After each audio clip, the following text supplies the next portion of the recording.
ஊருக்கு வந்து 1 மாதம் ஆயிடுச்சு. ஆக்சுவலி இது நேத்திக்கு எடுத்த வீடியோ. நாங்கள் ஊருக்கு கிளம்புறோம். மதுரையில் ஒரு ஃபங்க்ஷன் இருக்குது, அதை அட்டன் பண்ணிட்டு அப்படியே சென்னை கிளம்புறோம். காலையிலே சீக்கிரமாக எந்திரிச்சு ஒரு கப்பு டீயோட டே ஸ்டார்ட் பண்ணியாச்சு.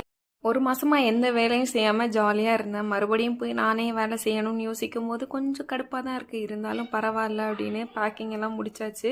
எப்போவுமே சென்னையிலேருந்து வரும்போது ஒரு பேக்கோட வருவோம், திருப்பி போகும்போது 2-3 லக்கேஜ் எடுத்துருவோம். வேணான்னு சொன்னாலும் கேட்க மாட்டாங்க, எல்லா திங்ஸும் பேக் பண்ணி அப்படியே தந்துருவாங்க. அப்புறம் அம்மா வீட்டுக்கு போய் ஒரு அட்டண்டன்ஸ் போட்டாச்சு. இதோ தெரியுதுல்ல, இதுதான் என்னோட அம்மா வீடு, அது மாமியார் வீடு. அப்புறமா தாத்தாவும் பேரனும் கொஞ்ச நேரம் விளையாடிட்டு இருந்தாங்க. பாவம் தாத்தா பாட்டி தான் ரொம்ப மிஸ் பண்ணுவாங்க. இவன் அவங்கள தான் ரொம்ப டார்ச்சர் பண்ணிகிட்டே இருந்தான் 1 மாதமாக. இவன் இல்லைன்னா அவங்களுக்கு கண்டிப்பாக ஒரு மாதிரி போர் அடிக்கும். ஸோ நாங்களும் அப்படி வீட்லேருந்து பஸ் ஸ்டாப்புக்கு கிளம்புனது என் பையனுக்கு ரொம்ப குஷி ஆகிடுச்சு. எப்போ போய் அவங்க டேடியை பார்ப்போம்னா அவன் வெயிட் பண்ணிகிட்டே இருந்தான்.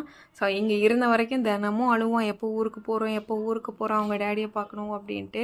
அப்புறமா பஸ் ஸ்டாப்புக்கும் வந்தாச்சு. நாங்கள் 2 பேரும் பஸ் ஏறிட்டோம். நாங்கள் 2 பேரும் அவன் குட்டியாக இருக்கும்போதே நாங்கள் 2 பேரும் தனியாக தான் ட்ராவல் பண்ணுவோம். அவன் பெருசாக எந்த பிரச்சனையும் பண்ண மாட்டான். கொஞ்ச நேரம் வேடிக்கை பார்ப்பான், அப்புறம் அப்படியே தூங்கிடுவான். அதனால எனக்கு எந்த கஷ்டமும் இல்லை. அப்புறம் நைட்டு வந்து மதுரை ரீச் ஆகிட்டோம். Tata bye bye, see you next time.